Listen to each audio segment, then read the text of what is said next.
మొత్తం మీదకి ఎవరు వచ్చారట?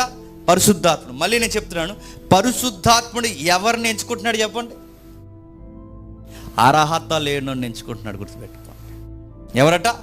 ఒక వేశ్య కొడుకు. మరొక విషయం చెప్పాలి, కనీసం ఈ ట్రెండ్ని ఒప్పేస్తున్నాం, కనీసం సబ్జెక్ట్ లేని వాళ్ళని కూడా, నేను అలాంటి సబ్జెక్ట్ అంటే మీరు బయట స్టడీ కోసం కాదు, అరే ఈడా అన్నవాడిని కూడా ఉపయోగించుకుంటాడు. చేపలు పట్టే పేతురా, చేపలు పట్టే పేతురే పండితుడయ్యాడు. పామరులైన వేళ ఎంత జ్ఞానం బోధిస్తుంది, పామరులైన వాళ్ళే బోధిస్తున్నారు. ఏమైంది? పెంతుకొస్తు దినాన్న వాళ్ళకి పరిశుద్ధాత్ముడు వచ్చాడు.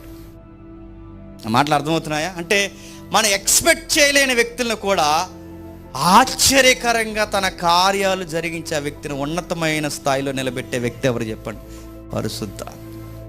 ఒక వేశ్య కొడుకుని నాయకుడిని చేశాడు, ఒక పిరుకు గిద్యోన్ని నాయకుడిని చేశాడు.